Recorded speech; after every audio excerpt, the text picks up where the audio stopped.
Hello and welcome to the 5th video in the series, Knowing Your Green Date. My name is Chelsea Jarvis and I'm with the Northern Australia Climate Program based at the University of Southern Queensland in Toowoomba. These videos are made in partnership with Capricornia Catchments. The green date is the day after the 1st of September that you can expect to receive at least 50 millimeters of rainfall within 3 consecutive days in 7 out of 10 years or most of the time. This is an important date both for pasture production and livestock management. One thing I hear a lot is that people frequently have green pastures before they get 50 millimeters of rain within 3 days. And if this is the case, the green date calculated using Climate app must be wrong. Okay, so there are a couple of things going on here. The first is that it's true. Some, even many pastures, will start to green up with less rain than 50 millimeters in 3 days. Here is a property we visited in September 2020. This video was shot in early November. During the month of October, they received just under 50 millimeters, though it fell over about 8 days, so it therefore did not meet the definition of a green date.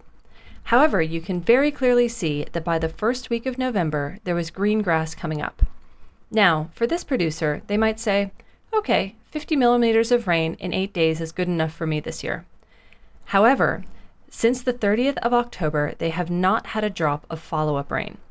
What looked like a good start with some green grass is quickly becoming a false start. I've noticed that this seems to happen quite a bit, especially in areas closer to the coast. There will be some good rain in spring, usually October, and then nothing again until the new year. This really drives home the importance of knowing your green date because these false starts can lead to false hope and stress about when the next rain will fall.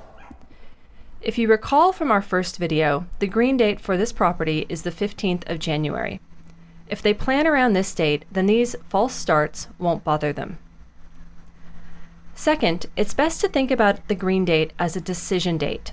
It's a date that you can use to determine that if you haven't had your 50 millimeters in 3 days by your designated green date, you need to start thinking about a plan B. As Roxanne explained in the previous video, timing calving to your green date can reduce the stress around hoping for rain too early in the season. The actual date you receive 50 millimeters within 3 days will vary from year to year, but we use the green date as an estimate of a date by which you are likely to have seen that 50 millimeters in 3 days, so that we are not expecting rain and good pasture response before they are likely to arrive. Thanks for watching, and we'll see you next time.